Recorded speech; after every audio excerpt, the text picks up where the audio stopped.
to Kansas, gateway to Oz. Under the rainbow, this is where it was. Hollyhocks and red ripe tomatoes, hand-churned homemade ice cream.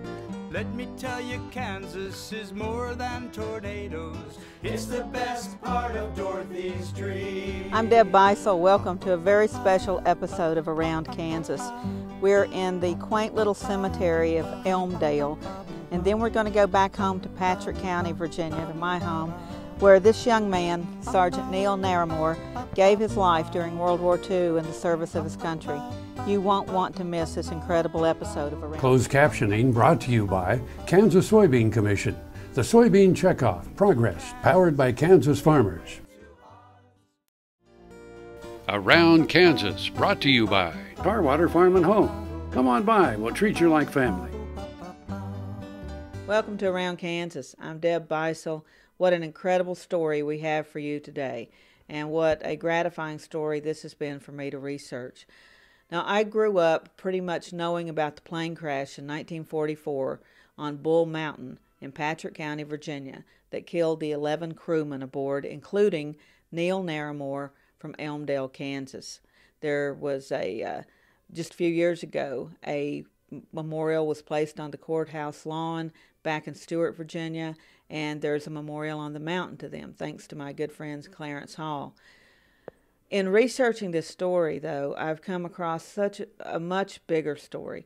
I actually went to Elmdale and we visited the Methodist Church where Sergeant Narramore's funeral was held in 1944. The other piece of the story, and what the good folks in Chase County have made me aware of, is just incredible. Now, Neale Narramore had an older brother, Roth Narramore, who was stationed in North Africa when Neale was killed, and the Army brought him back for his funeral. They brought him into Miami and then flew him into Dallas, Fort Worth, and then Wichita, where a highway patrolman picked him up and brought him to the Elmdale Methodist Church for his brother's funeral. What an incredible feeling that must have been. For in 1941, Roth Narramore's funeral had been held in that same church. He was presumed killed in action at Pearl Harbor. He and some other boys from Chase County were at Pearl Harbor. In fact, 4 of them were from Elmdale. Marvin Dull, Roth Narramore, Bill Pretzer, and Richard Bell were all from Elmdale. And then there was a Dale Bowers from Clements, also in Chase County.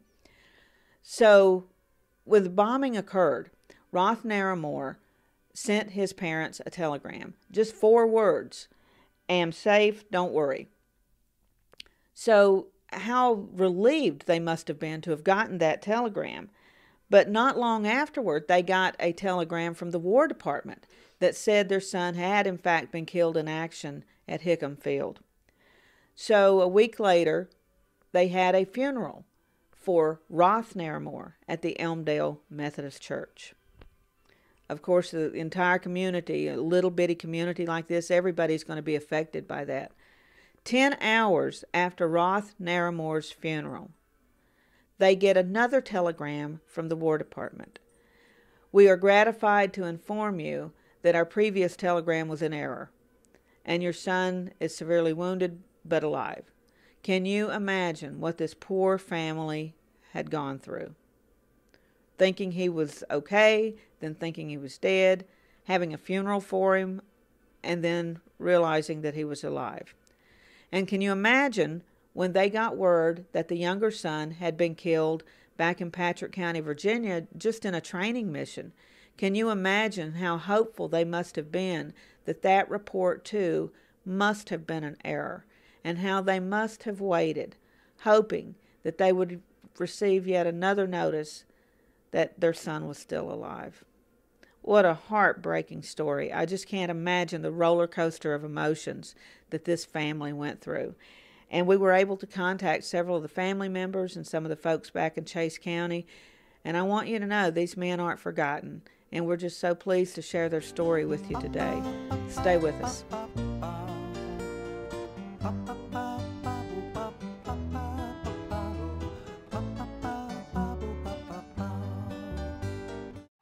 American innovation is being driven in places you might not expect. by people like Brent Hayek, an Oklahoma family farmer, who recently set a world land speed record in a Ford Super Duty pickup truck powered by renewable B20 biodiesel. Advanced performance is here, now, putting America on the fast track to more jobs and energy independence. Biodiesel, America's advanced biofuel. The Kansas Wheat Innovation Center in Manhattan is rediscovering ways to get improved varieties and new genetics in the hands of farmers faster. Grower-led and checkoff-funded research initiatives are bringing about positive change. This grassroots leadership provides a strong voice in Topeka and Washington, D.C. Now is the time to partner with Kansas Wheat in moving wheat forward. Kansas Wheat Commission and Kansas Association of Wheat Growers. Farmers investing in their future and yours. Log on to rediscoverwheat.org. This segment is brought to you by Brown Chevrolet Buick in Wamego, just a short drive down the Yellow Brick Road. Welcome back to Around Kansas, and we're with Locke Boyce. He's the local veterinarian here in Stewart, Virginia, but he's also one of the owners of Bull Mountain. And Bull Mountain, of course, is the site of the plane crash in 1944 that killed the crew, and including our boy Neale Narramore from Kansas. And Locke, thanks so much for joining us. Oh, well, thank you. It's a pleasure to be here. Now, you've tell us you've got a little bit of interest in World War II, and then you came to own the mountain and got interested in this crash site. So just tell us how that came about. Yeah, my family purchased the land, actually, where the crash site is in 1976. And we moved a cattle operation up here. The crash site is of no real commercial value. It's up about 3,200 feet in altitude up a very steep, rough mountain. I'm very sorry that we couldn't go up there today, but it's pouring down rain here, and the entire mountain is encased in fog. That's almost exactly the weather conditions at the time of this crash. Of course, it was a big thunderstorm, but when the clouds move in, the cloud banks move in, that mountain disappears. And we know of at least 5 major airplane accidents that have occurred on Bull Mountain, including, tragically, the Hedrick crew airplane crash that occurred a few years ago associated with the NASCAR race in Martinsville. Right, exactly. Now, the model that you've got, tell us what that is. Most people don't, nowadays, aren't familiar with World War II bombers, but the airplane that crashed on Bull Mountain and in which your Kansan was riding in was a B-24 Liberator. It was built by the Consolidated Aviation Company. The first prototypes of this aircraft were actually seaplanes. This thing was going to be a seaplane. But when the war came, there was a requirement for a heavy bomber to supplement the B-17, which most people are more familiar with. It was a 4-engine, radial engine aircraft. It was gasoline fueled. Oh, wow. That was not a good thing. Mm-hmm. The B-17 built a fuel that was more similar to kerosene. It's a little bit harder to catch fire. Mm-hmm. When a B-24 would take a good hit with anti-aircraft fire or rounds from an attacking fighter, they had a tendency to explode in a large fireball. So there weren't as many survivors of combat action in B-24s percentage-wise as there were in the B-17s and most of the other bomber aircraft of World War II. This aircraft had a speed of just over 300 miles an hour and an operational ceiling of just under 30,000 feet. And they used, typically, an 11-man crew. Mm-hmm. So there were 11 men on board. In 1944, the Bull Mountain airplane had a crew of young kids. They started training at Wright-Patterson Air Force Base, now it's an Air Force Base, in Ohio, and they were headed on a more or less shakedown flight to Charleston, South Carolina, where the airplane was to be placed on ships and taken to the European theater. You've got to understand that these crews were in their early 20s, 20, 21 years old. Their life experience was 1 or 2 years of college for some of them. There were some college graduates, but most of them were just kids. And if you had 2 years of college, you were eligible to be a pilot or a navigator. And the training at Wright-Patterson was about 6 weeks. This bomber was the most common. This was the highest produced bomber in World War II. We built almost 20,000 of these. 20,000 of these large airplanes to fight the war, and they served in every theater and every action of the war. It was extremely long range, and it could really carry a large bomb load. A B-24 could carry twice the bomb load of a B-17 and over much longer range. We're going to take a break real quick. We'll be right back with more of Around Kansas, so stay with us.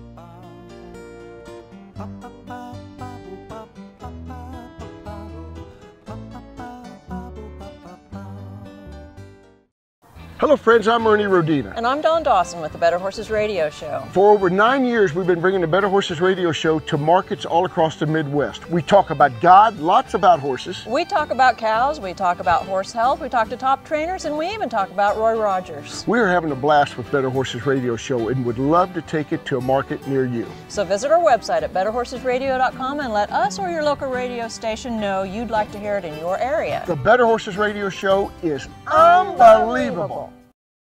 Buying a car shouldn't be this hard. And at Brown Chevrolet Buick in Wamego, it isn't. It's actually awesome. Whether you want a new or used car or truck, Toby's team can make the deal. Even if you want to custom order a new car or truck, Toby's team can make the deal. See Toby's team at Brown Chevrolet Buick in Wamego. We're awesome. Around Kansas, brought to you by the Kansas Soybean Commission, the Soybean Checkoff, progress powered by Kansas farmers. Welcome back to Around Kansas, and with me is Locke Boyce here in Stewart, Virginia, where I went to high school, by the way. And we're talking about the plane crash on Bull Mountain in 1944, killed 11 crew members, including Neale Narramore from Elmdale, Kansas. So, Boyce, the night of this crash, exactly what happened? Do we know? Yeah, as I said, the plane was ordered to fly from Central Ohio to Charleston, South Carolina for embarkation to the European theater. The pilot was a kid from Elkin, North Carolina. Too far from here. Not too far from here. It's in Yadkin County.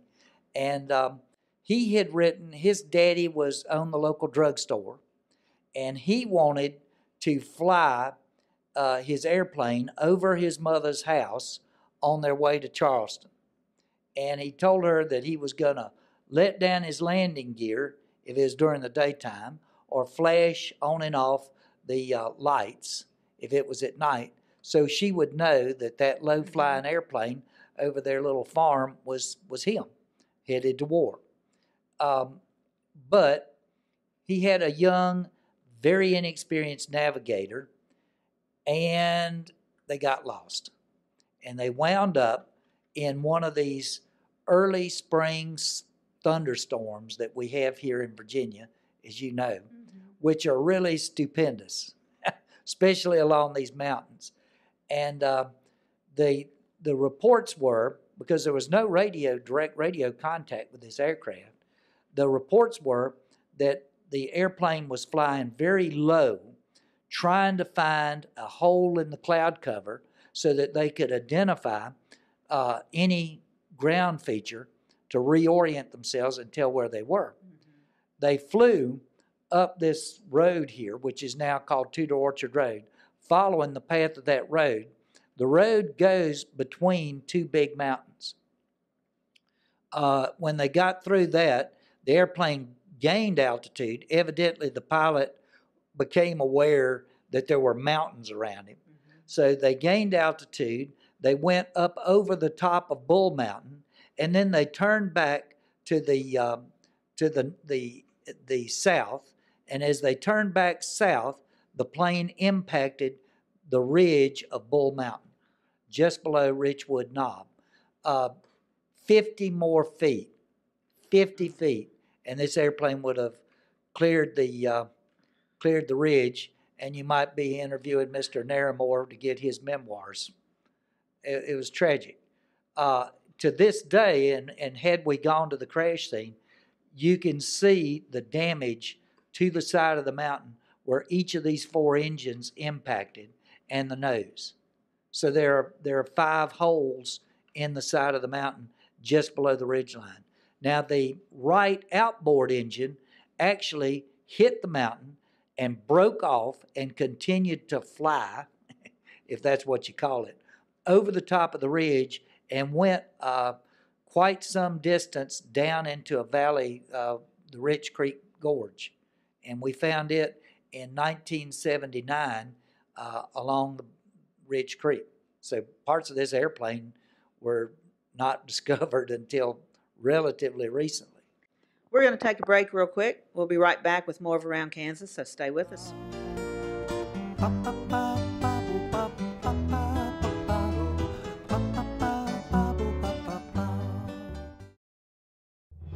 No matter where, no matter why, the Veterinary Health Center at Kansas State University is committed to providing quality patient care to animals and exceptional customer service to their owners. From routine checkups to emergency and specialty care, our world-renowned specialists and experienced professionals are here to discover, to teach, and to heal. Let us know. How can I help? How can we help? Tar Waters has what you need for all seasons for around the farm and home. Working, hunting, growing, feeding, snow removal, even fun for the kids. And a service department with experienced techs to help keep your equipment in top running condition. Tar Waters has a huge selection and the best prices. Tar Water Farm and Home, family owned and operated since 1978.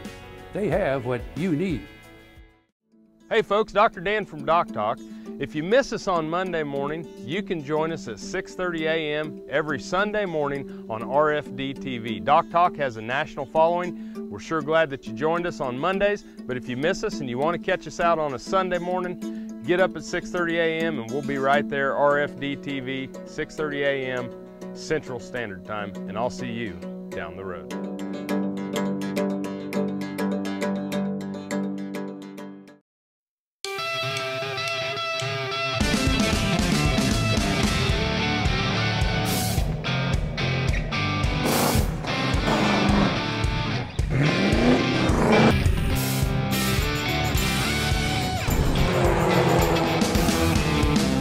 This is the fast track to more jobs and America's energy independence. Advanced performance is here now. Biodiesel, America's advanced biofuel. Around Kansas, brought to you by Santa Fe Trail Meats in Overbrook, or visit us online at sftmeats.com. Now, when the plane crashed, did that set the mountain on fire? It started a major fire. Remember, these were gasoline-powered aircraft, so there was quite a big fire. And even in a thunderstorm, some of the surrounding vegetation caught fire from the heat. So there was a fire to put out.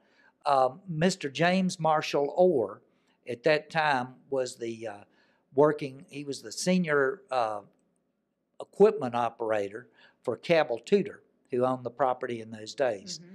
And he took an old Caterpillar crawler and hooked tobacco slids to it and went up the mountain. There was no road up there at that time. He went directly up the mountain, following old lumber trails and deer trails to get to the crash site. And he was the first one on scene. And he recovered the bodies. Some of them were badly burned.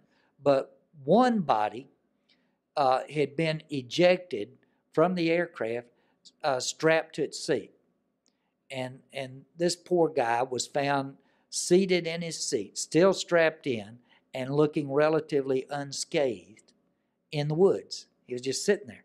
And Marshall Orr told me that he actually walked up to the guy and started talking to him, asking him if he was okay, and that was a heck of a crash he'd just survived, and found later that a large piece of metal had actually gone into his back. So evidently this guy, whoever he was or wherever he was seated in the aircraft, had been blown out with the impact.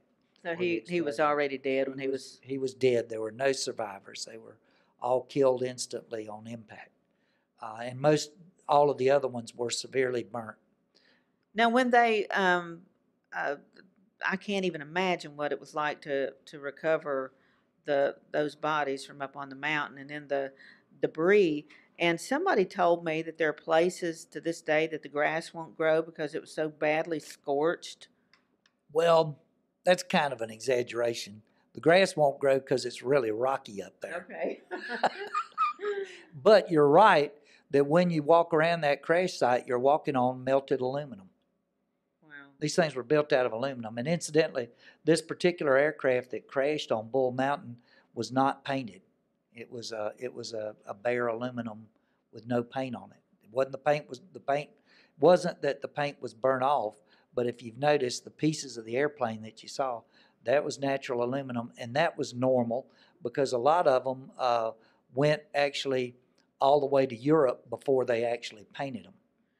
These guys never made combat, but nonetheless they were real heroes, and it's a shame that they didn't get to do their bit. But it does point up that non-combat deaths, as they're called in the military service, are nonetheless deaths, and that the victims of non-combat mortality are missed and mourned just as much as those who actually get shot down by German fighter aircraft over Europe.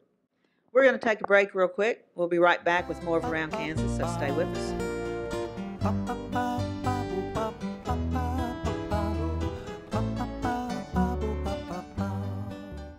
Now another gardening tip with Annette Jackson. Now is the best time of the year to fertilize your lawns. The best product for our area is Fertilome Lawn Food Plus Iron.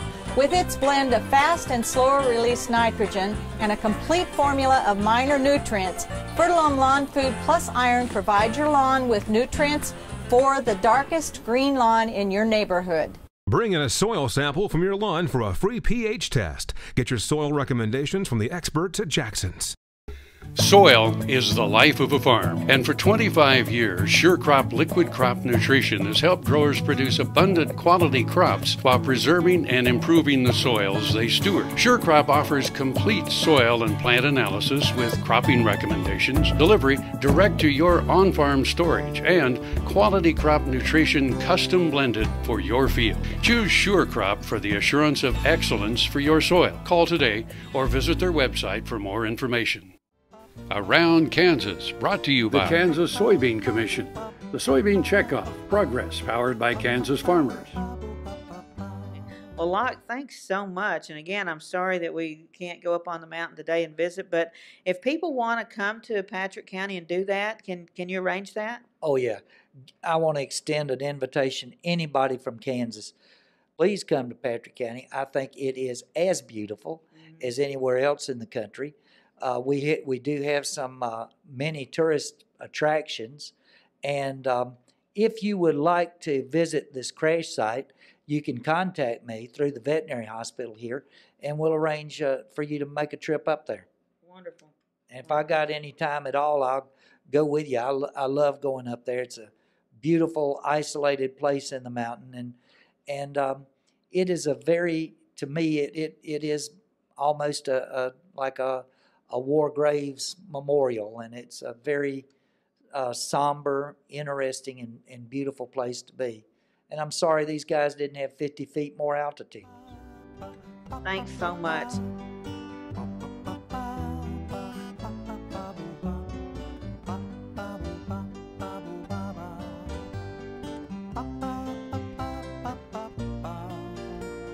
Closed captioning brought to you by Kansas Soybean Commission.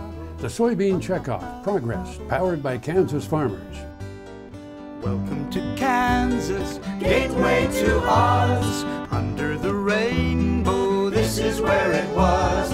Hollyhocks and ripe tomatoes, hand-churned homemade ice cream. Let me tell you, Kansas is more than tornadoes. We're the best part of Dorothy's dream. We're the best part of Dorothy's